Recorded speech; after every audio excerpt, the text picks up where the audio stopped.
नमस्कार दर्शक बंधु स्वागत करुच्ची आपको साधुवाणी चैनल मु प्रकाश नहीं आसी आपण पुणी एक नुआ वीडियो। आज्ञा हाँ, एथर वीडियो कोरोना द्वारा आक्रांत प्रथम व्यक्ति किए। यही व्यक्ति को पेशेंट जीरो बोली कहा जाउची। वुहान जड़े महिला प्रथम रोगी, किंतु यह नहीं विवाद लगी रही। नवेम्बर 17 चीन रे प्रथम रोगी चिन्हट। भिडियोटी को आरंभ रु शेष पर्यंत देखंतु, सबु प्रश्नर उत्तर मिले। आज्ञा हाँ, एबे समग्र दुनिया रे आतंक सृष्टि करिथिबा कोरोना भाइरस द्वारा आक्रांत होइथिबा प्रथम व्यक्ति किए? आसंतु जानिबा। तांकर परिचय जानिबा पई एबे विश्वव्यापी प्रयास करा जाउची। यही व्यक्ति को पेशेंट जीरो बोली कहा जाउची, किंतु तांकर परिचय को नहीं विवाद लागी रही। केते रिपोर्टर दाबी करा जाइछि कि चीन रो वुहान सहर रे जड़े प्रथम महिला कोरोना पॉजिटिव बाहरी थिले। से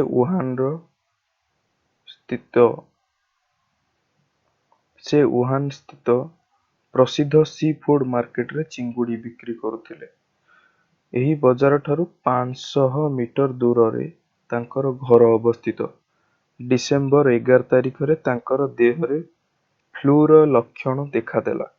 से प्रतिवर्ष यही समय रे फ्लू रे आक्रांत होइतिबारु तांकु एते गुरुत्व देई नथिले। मात्र तांकर ज्वर भल न हेबारु से प्रथमे एक छोट क्लिनिक को जाइथिले। सेठारे प्रबल भीड़ होइतिला, किंतु ता भितरे से डाक्टर को भेटितिले एवं तांकु इंजेक्शन दिया जाइथिले। हेले एथिरे से भल न हेबारु से सहरर आउ एक बड़ हॉस्पिटलटीर ना लिखि नउची 11th हॉस्पिटल को जाइथिले।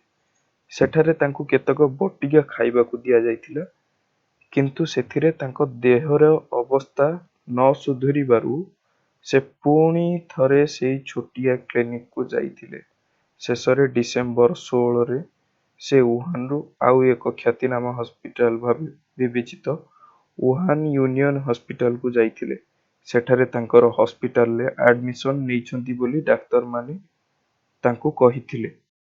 सेही हॉस्पिटल को एभली लक्षण थिबा 27 जन व्यक्ति आसीथिले एवं सेमानंक मध्यरु 24 जनंक वुहान बजार सहित लिंक रहिथिला। जनवरी 1 सुधा सेही बजार रु आउ 7 रु 8 जन दोकानी भी असुस्थ होई पड़िथिले। ए समस्त लोक कोरोना भाइरस द्वारा संक्रमित होइथिले। चीन रो एक संस्था मध्य सेतेबेले एहा स्वीकार करिथिला जे वुहान रो उक्त सी फूड मार्केट रु ही यही भाइरस व्यापी थिबार दर्शाइथिला। एहा परे उक्त बजार पूरा बंद होई जाइथिला। निकटरे चीन रो एक गणमाध्यम संस्था दि पेपर रे एनई एक रिपोर्ट प्रकाशित होइछि। एथिरे उक्त महिला को मिस वी भावे संबोधन करा जाइछि, किंतु अमेरिकीय खबर कागज जर्नाल रे तांको परिचय 57 वर्षीय वी गुइसियान बोली दर्शा जाइछि। तेबे एबे संपूर्ण सुस्थ अछंती। जदिओ वुहान बजार अंचल रे प्रथम व्यक्ति भावे उक्त महिला कोरोना पॉजिटिव बाहरी थिले, किंतु से प्रथम कोरोना रोगी नुहंती। कारण गणमाध्यम रे लीक होइथिबार चीन रो किछि सरकारी तथ्यरु जणा पड़िछि कि नवेम्बर 17 रे प्रथम करी एभली लक्षण थिबा व्यक्ति को चिन्हट करा जाइथिला। आउ केतक रिपोर्ट रे चीन रो जणे 70 वर्षीय व्यक्ति प्रथमे कोरोना रे आक्रांत होइथिले बोली कहा जाउछि। से डिसेंबर 7 रे असुस्थ होई हॉस्पिटल को जाइथिले। से वुहान स्थित मार्केट को जाई नथिले, तथापि एही भाइरस द्वारा संक्रमित होइथिले। डिसेंबर 31 सुधा वुहान रो एभली लक्षण थिबा 266 जन व्यक्ति को चिन्हट करा जाइथिला। एहा परे चीन रे सरकारी भाबे सेठारे एक नुआ भाइरस व्यापुथिबार सूचना दिया जाइथिला, କିନ୍ତୁ ଏବେ ବି ଚୀନରେ ପ୍ରଥମେ କିଏ କରୋନା ଦ୍ୱାରା ସଂକ୍ରମିତ ହୋଇଥିଲା ତାହା ସ୍ପଷ୍ଟ କରାଯାଇପାରୁନାହିଁ ବା ହୋଇପାରୁନାହିଁ।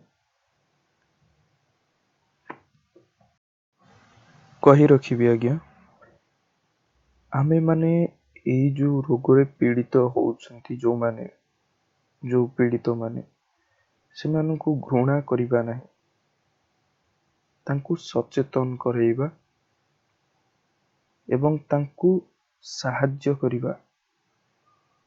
ଘୃଣା କରିବା ଦ୍ୱାରା ଗୋଟେ ବ୍ୟକ୍ତି ତାର ଯୋଉ ରୋଗଟା ହୋଇଥାଏ ତାକୁ ସେ ଲୁଚେଇବା ଆରମ୍ଭ କରିଦିଏ। ଆଜ୍ଞା ହଁ, ସବୁଥର ଭଳି ଏଥର ମଧ୍ୟ ଶେଷରେ କହିବି, ଆମେ ଲଢ଼ିବା, ଆମେ ଗଢ଼ିବା ଆମ ଭାରତ। ଆଜ୍ଞା ହଁ, ଆମେମାନେ ସଚେତନ ହବା। ଧନ୍ୟବାଦ।